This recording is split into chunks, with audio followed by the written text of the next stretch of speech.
আমরা চলে এসেছি সপ্তম শ্রেণীর বাংলা বিষয় 4 নম্বর স্কুল সমাধান করার জন্য। 1-এর 1 দাগ। সভ্য সমাজ থেকে দূরে পালিয়ে গিয়ে গণেশ হিমালয়ের গিরিগুহায় ছিলেন। 1-এর 2 দাগ। হিন্দু মুসলমানদের অটুট মিলন পরিলক্ষিত হয় শিল্পকলা। 1-এর 3 দাগ। ছন্দ বাজে ঘড়ির কাঁটায়। তাম্র শব্দটির একটি প্রতিশব্দ অমৃত। চা একটি চীনা শব্দ। টোপর শব্দটি খাঁটি দেশি শব্দ। রোদ্দুর শব্দটি অর্ধতৎসম। মিশ্র শব্দের একটি উদাহরণ আকাশগান। শব্দগুলির মধ্য থেকে ইংরেজি শব্দটি হলো লিস্ট।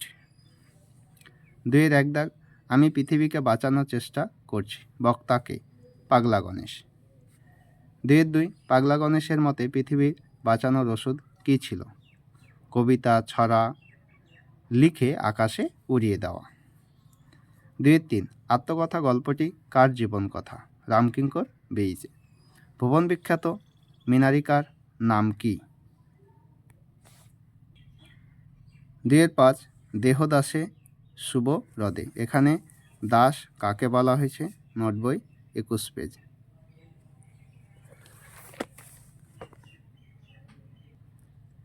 দেহদাসে শুভ হ্রদে, এখানে প্রশ্নটি হচ্ছে, এখান থেকে ভিডিওটি স্কিপ করে দেখে নাও।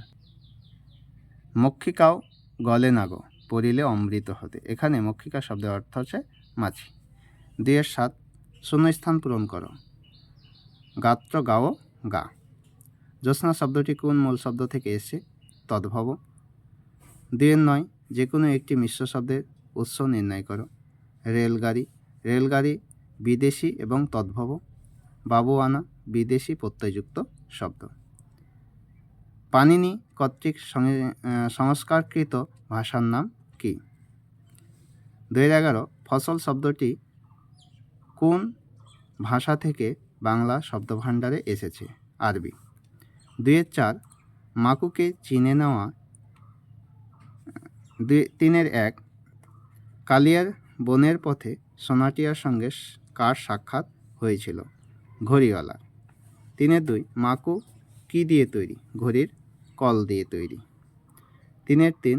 সোনাটিয়া সঙের কাছে কি চেয়েছিল? প্যাপা পুতুল। 3-এর 4। মাকুকে চিনে নেওয়া কি উপায় ঘড়িওয়ালা সোনাটিয়াকে বলেছিল?